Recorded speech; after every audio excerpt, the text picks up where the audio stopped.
Hello दोस्तों, नमस्कार। SM किसी चैनल में मैं आप सभी लोगों का दिल से बहुत बहुत स्वागत करता हूं। सो दोस्तों, इस वीडियो की अगर हम लोग बात करें तो यहाँ पे कवर होने वाली केवल एक ही कंपनी, ठीक है। एंड जैसे कि आपको पता है, आप चाहो तो आप भी इस कंपनी को स्टडी कर सकते हो। डिस्क्लेमर हमेशा की तरह सबसे पहले क्लियर कट रहेगा, सिर्फ इन्फॉर्मेशन पर्पज़ के लिए यहाँ पे वीडियो है, ठीक है। कोई रिकमेंडेशन यहाँ पे है नहीं। तो चलो स्टार्ट करते हैं। जैसे कि आप सभी लोगों को पता है, हमेशा हम लोग बिजनेस एनालिसिस करने की कोशिश यहाँ पे करते हैं, बिकॉज अगर आप एक लॉन्ग टर्म इन्वेस्टर हो तो कौन सी कंपनी क्या बिजनेस कर रही है और अपने बिजनेस में ग्रोथ लाने के लिए कंपनी किस प्रकार के एफर्ट्स डाल रही है, यही सबसे इंपॉर्टेंट चीज़ होती है। ठीक है, जिस कंपनी की ग्रोथ रुक गई वो कंपनी का शेयर रुक गया, और जो कंपनी में ग्रोथ अच्छी खासी देखने को मिल रही है वो कंपनी का शेयर लगातार आपको आसमान की ऊंचाई पे उड़ते हुए देखने को यहाँ पे मिल रहा होगा। सो डेफिनेटली दोस्तों, एक बहुत अच्छा खासा सवाल भी किसी ने यहाँ पे पूछा था कि अगर देखा गया तो ग्रोथ को अचीव करना एक स्मॉल कैप कंपनी के लिए कंपैरेटिवली ईजी होता है, ठीक है। मिड कैप कंपनी के लिए भी कंपैरेटिवली ईजी होता है, ठीक है। बट एक लार्ज कैप कंपनी की बात करें तो इनको ग्रोथ अचीव करना काफ़ी मुश्किल हो जाता है, ठीक है। मतलब जैसे कि मैंने आप लोगों को बोला था कि लार्ज कैप कंपनी ऐसी बात नहीं है कि यहाँ पे अगर देखा गया तो वो 1000 करोड़ कमा रहे करके, ठीक है। वो 1000 करोड़ आज कमा रहे, कल भी 1000 करोड़ कमा रहे थे, आगे भी 1000 करोड़ कमाएंगे, तो वो स्टॉक अटक गया। क्यों? कमाई तो हो रही है बट प्रॉब्लम क्या है? यस, इसमें ग्रोथ नहीं है।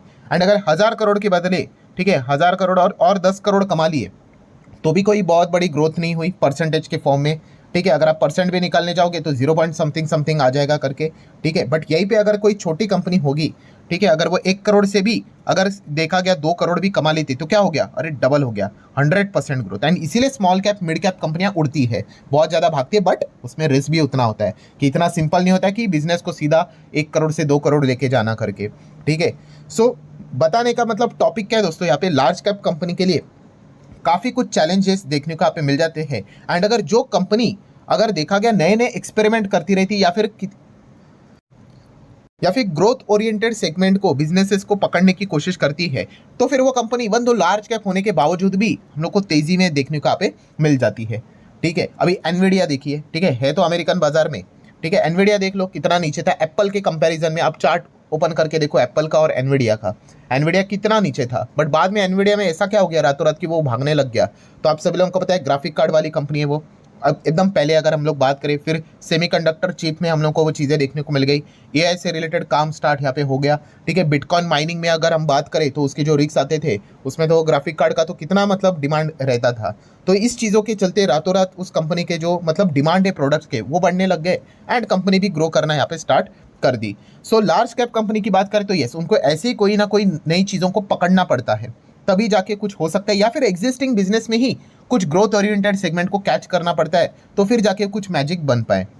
और इसी चीज़ के ऊपर हम लोगों ने क्या करना होता है, ऑब्जर्वेशन रखना होता है कि कौन सी कंपनी क्या काम कर रही है। इसीलिए रिसेंटली मैंने एक वीडियो भी बनाया था, आप सभी लोगों को पता है 2 दिन पहले का ही वीडियो था, ठीक है। जिसको ये बात समझ में आ गई वही मार्केट से पैसा कमाएगा, ठीक है। और ये पूरा वीडियो इसी से रिलेटेड था, बिजनेस से रिलेटेड एंड लॉजिक से रिलेटेड। बट आप देख सकते हैं कंपैरेटिवली बहुत कम लोगों ने देखा इस वीडियो को, ठीक है। यहीं पे अगर हम लोग किसी स्टॉक की बात करेंगे, बोलेंगे भाई ये एकदम भागेगा भीगेगा, तो कितने डबल ज़्यादा व्यूज हम लोग को देखने को मिल जाएंगे। क्यों? क्योंकि लोग अभी भी क्या करते हैं, शेयर के पीछे ही भागते रहते हैं, ठीक है। वो यहाँ पे सीखना नहीं चाहते कि खुद से कैसी चीज़ों को यहाँ पे स्टडी करे करके। बट यस, जो लोग यहाँ पे इस प्रकार की चीज़ों को स्टडी यहाँ पे करते हैं, चीज़ों को देखते हैं, वो डेफिनेटली मार्केट में लॉन्ग टर्म में काफ़ी अच्छा करेंगे। एंड इस वीडियो में भी हम लोग उसी प्रकार की बात यहाँ पे कर रहे हैं। मतलब देखो, बीच में एक और वीडियो मैंने बनाया था, आपको याद है कि यस, हमारा भारत देश में क्या चल रहा है, के शेप विक्ट्री हम लोग को देखने को यहाँ पे मिल रही है। के शेप विक्ट्री का अर्थ क्या होता है कि यहाँ पे देखा गया गरीब गरीब ही होते जा रहा है, और अमीर की बात करें तो भाई पैसा छापते ही जा रहा है एकदम से। मतलब आप देख सकते हो बिलियनियर की लिस्ट में, ठीक है, इंडिया की अगर हम बात करें जो सिटीज़ भी देखने को मिल जाते हैं, हम लोग भाई टॉप 3 में आ चुके हैं अभी, नंबर ऑफ बिलियनियर सिटीज़ के वाइज की भी अगर हम लोग बात करें तो, ठीक है।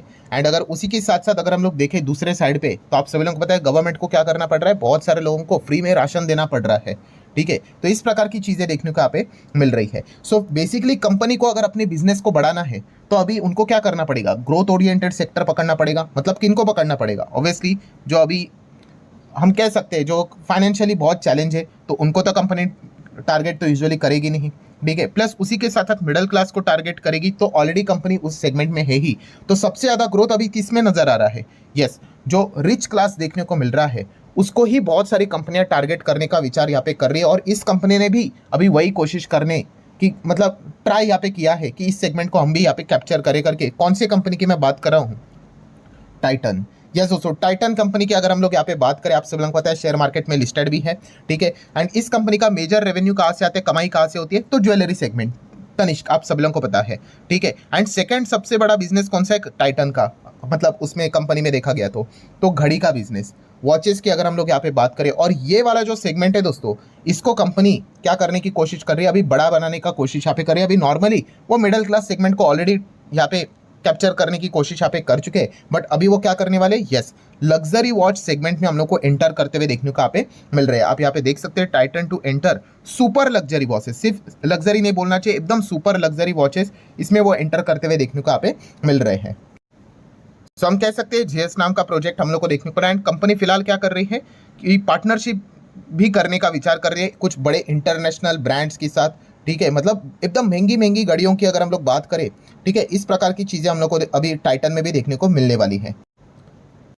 अभी तक के डेटा की अगर हम लोग बात करें तो अभी तक आप देख सकते हैं यहाँ पे लगभग 10 स्विस ब्रांड की अगर बात करें, आपको पता है घड़ियों से रिलेटेड सबसे ज़्यादा पॉपुलर स्विस ब्रांड्स ही हम लोग को देखने को मिल जाते हैं, तो उनके साथ इनका एडवांस बातचीत यहाँ पे चल रही है, ठीक है। एंड आने वाले आप देख सकते हो टाइटन ने बोला है with in next 4 to 5 month में आपको काफ़ी एक बड़ा अनाउंसमेंट भी देखने को यहाँ पे मिल जाएगा प्रीमियम वॉचेस से रिलेटेड। मतलब अभी रिसेंटली अगर हम लोग बात करें दोस्तों, तो टाइटन ने आप सब लोगों को पता है कि एक घड़ी भी यहाँ पे लॉन्च यहाँ पे किया, आप यहाँ पे देख सकते हो। इससे रिलेटेड काफ़ी सारे वीडियोस भी देखने को मिले थे। टाइटन ने कहा है कि 40 साल इनको कंप्लीट होते हुए देखने को मिल चुके हैं। अगर आप चेक करोगे टाइटन कंपनी 1984 में फाउंड हुई थी, 40 साल कंप्लीट यहाँ पे हो गए। एंड इसी ओकेशन में कंपनी ने यहाँ पे क्या कर दिया, कुछ प्रीमियम वॉचेस यहाँ पे लॉन्च कर दिए। जैसे कि टाइटन के वेबसाइट के ऊपर भी जाके आप देख सकते हो, उन्होंने इंडिया की पहली फ्लाइंग टर्बुलेंट टाइम पीस वाले जो घड़ी की अगर हम लोग यहाँ पे बात करें उसको लॉन्च किया, जिसका प्राइस आप देख सकते हैं 26 लाख की घड़ी लॉन्च की है टाइटन ने। यस, एंड इसी प्रकार की और भी घड़ियाँ उन्होंने लॉन्च की, मतलब 20,000 से शुरू होकर, ठीक है, लाखों में अभी उन्होंने घड़ियाँ यहाँ पे लॉन्च यहाँ पे किया। मतलब क्या कर रहे हैं वो, यस, सुपर लग्जरी जो क्लास है उनको वो टारगेट करने का कोशिश यहाँ पे कर रही है। देखो ये जो घड़ियाँ है इनकी हम लोग यहाँ पे बात कर रहे हैं, ठीक है। इसके लिए उन्होंने कौन सा ओकेशन पकड़ लिया, खुद के 40 साल कंप्लीट हुए हैं, इसको इन्होंने यहाँ पे पकड़ा है। एंड जैसे कि आपको पता है आने वाले समय में और भी इस प्रकार की चीज़ों को वो मार्केट में लॉन्च करने का विचार यहाँ पे कर रहे हैं। सो डेफिनेटली हर कोई सोचता होगा कि भाई 26 लाख की घड़ी कौन खरीदेगा, अरे खरीदने वाले खरीदते हैं, ठीक है। जैसे कि आपको पता ही है लैम्बोर्गिनी की भी बुकिंग, ठीक है, कई सालों तक यहाँ पे हो चुकी है। मतलब अगर आप गाड़ी लेने जाओगे, गाड़ी तो मिलेगी बट आपको कई साल वेटिंग पीरियड में मतलब रुकना पड़ेगा, ठीक है। सेम वैसे हम लोगों ने डीएलएफ के भी देखे थे अपार्टमेंट कि चुटकियों में डीएलएफ ने क्या कर दिया था, लगभग 8,000 करोड़ के आसपास का अपार्टमेंट्स यहाँ पे बेच दिए थे, जिसका प्राइस था मतलब एक अपार्टमेंट का 7-8 करोड़ 10 करोड़ ऐसे थे। मतलब जो रिच है भाई उसके पास बहुत पैसा है। मतलब क्या है कि कंपनीज को समझ में आ गया भाई इस सेगमेंट को टारगेट करो एंड अपने बिजनेस में और बड़ा रेवेन्यू लेकर आ जाओ, अच्छा प्रोडक्ट लॉन्च करो। तो इस चीज़ के लेकर हम कह सकते हैं अभी टाइटन भी वर्क करते हुए देखने को मिल रहा है। यही सबसे बड़ा कंक्लूजन देखने को यहाँ पे मिल रहा है। सो टाइटन की बात करें तो तनिष्क ये ब्रांड तो पहले से ही ज़बरदस्त चल रहा है, आप सब लोगों को पता ही है। ज्वेलरी सेगमेंट में घड़ी से रिलेटेड मिडिल क्लास को तो नॉर्मली वो टारगेट करते ही थे। टाइटन की बात करें, सोनाटा की बात करें, फास्ट ट्रैक की बात करें, अभी उसी के साथ साथ अभी ये प्रीमियम वॉचेस में भी हम लोग को एंटर करते हुए देखने को मिलेंगे। मतलब अगर आप इथॉस के शोरूम में अगर आप जाओगे तो आप सभी लोगों को पता है लग्जरी रिटेल ब्रांड देखने को मिल जाते हैं वहाँ पे, तो माइट भी आप लोगों को वहाँ पे टाइटन की भी घड़ियाँ लग्जरी वाली देखने को यहाँ पे मिल जाएंगी। देन टाइटन आई प्लस की अगर बात करें, यस, ये वाला जो सेगमेंट है टाइटन का थोड़ा सा कमजोर देखने को यहाँ पे मिल रहा है। इसके ऊपर काम करने की जरूरत है क्योंकि यहाँ पे देखा गया तो सबसे बड़ा कॉम्पिटिशन उनको लेंसकार्ट की ओर से देखने को यहाँ पे मिल रहा है। बट ओवरऑल अगर देखा गया तो यस, कंपनी काफ़ी अच्छा एक नया ग्रोथ पोटेंशियल वाला सेगमेंट को यहाँ पे टारगेट करने की कोशिश यहाँ पे कर रही है कंपनी। अगर देखा गया तो ऑलरेडी आप देख सकते हो 3 लाख करोड़ का मार्केट कैप है, तो ऑलरेडी लार्ज कैप कंपनी है, ठीक है। एंड लार्ज कैप कंपनी में जैसे कि आपको पता है एवरेज ग्रोथ ही हम लोग को देखने को मिल जाती है। सो इस प्रकार की नई नई चीज़ें कंपनी को कैच करनी पड़ेगी। एंड अगर वो जो एक्सपेरिमेंट कर रहे हैं अगर वो चल गया तो फिर कंपनी ज़बरदस्त तरीके से पैसे यहाँ पे छाप भी सकती है। सो ये तो वक्त बताएगा कि उनकी घड़ियाँ मार्केट में कैसी चलती है, क्या डिमांड होता है कि नहीं होता है करके, तो ये देखना काफ़ी इंटरेस्टिंग पार्ट यहाँ पे होने वाला है। बाकी की अगर हम बात करें कंपनी का परफॉर्मेंस तो अच्छा ही देखने को मिल जाता है। Share holding pattern Tata group की कंपनी, अभी इससे रिलेटेड क्या ही बात करें, ये तो हर किसी को पता ही है कि 52% प्रमोटर है। FIS DIS भी अच्छे तरीके से पब्लिक भी देखने को मिल रहा है। टाटा ग्रुप है मतलब कोई ऐसा मतलब आप लोगों को फ्रॉड स्कैम भी जैसी चीज़ें देखने को नहीं मिलेगी। हाँ ठीक है, कोई हो सकता है मैनेजमेंट लेवल, मतलब मैं अभी के मैनेजमेंट की बात नहीं कर रहा, मान लो कोई अगर एक व्यक्ति अगर गड़बड़ कर भी लेता है, ठीक है, तो तुरंत उसको रिप्लेस भी कर देंगे। तो ये मतलब हम कह सकते हैं एकदम टॉप लेवल मैनेजमेंट इनका काफ़ी हम लोग को क्लीन और नीट देखने को यहाँ पे मिल जाता है। सो डेफिनेटली अगर आप चाहो तो इस चीज़ के चलते टाइटन जैसी कंपनी को स्टडी कर सकते हैं। इंपॉर्टेंट चीज़ क्या है दोस्तों, कि इन चीज़ों को बार बार आप लोगों को ऐसे स्टडी करना होता है, ठीक है, ऑब्जर्वेशन में रखना होता है। कोई भी अगर आप खबर सुनते हो, आज के दिन भी आप 10 खबरें सुनोगे इधर उधर की, ठीक है, मैं बिजनेस खबरें की बात कर रहे हैं, तो उसको मतलब चेक कीजिए कि मार्केट से रिलेटेड क्या आउटकम निकलने की कोशिश यहाँ पे हो रहा है करके। अभी बीच में मैंने वही एक वीडियो बनाया था, आप लोगों ने देखा होगा कि रशिया में जो हम लोग को टावर देखने को मिल रहा था, ठीक है, यूक्रेन ने कैसे अटैक किया, उसके ऊपर ड्रोन से अटैक किया। मतलब आप देख लो कि टेक्नोलॉजी कैसे बदल गई, ठीक है। एक ज़माने में तलवार के साथ लड़ते थे, पहले तो हाथों से लड़ते थे, फिर तलवार आ गए, फिर उसके बाद बंदूकें आ गई, फिर उसके बाद हम लोगों को अलग अलग इक्विपमेंट्स देखने को यहाँ पे मिल गए, एंड अभी ड्रोन से अटैक हो रहे हैं, ठीक है। ये जो चीज़ें यहाँ पे बदलती है उसके ऊपर आप लोगों का ध्यान होना चाहिए, तब जाके आप शेयर मार्केट में अच्छा कर पाओगे। वरना बाकी दुनिया तो आपको पता ही है कब आ जाती है। कोई भी स्टॉक अगर 100 पर चल रहा है, किसी को कोई इंटरेस्ट नहीं है भाई, वही अगर स्टॉक 1000 का हो जाएगा, दैट्स इट भाई। वो एक ही मोटिवेशन होता है कि जो भाग रहा है उसके पीछे चले जाओ। इसीलिए तो ऑपरेटर जीतते हैं कि वो भगाते हैं ऐसे कचरे स्टॉक को एंड फिर डंप भी कर लेते हैं, ठीक है। तो अगर आप लर्निंग अच्छी रखोगे तो आप मार्केट में फंसोगे नहीं और आपकी अर्निंग भी अच्छी हो जाएगी। सो आशा करता हूँ ये वीडियो से भी आपको बहुत कुछ सीखने को मिलेगा। चाहो तो थम्स अप दे सकते हो, लाइक एंड शेयर कर सकते हो। मिलते हैं नेक्स्ट वीडियो में, तब तक के लिए बाय बाय।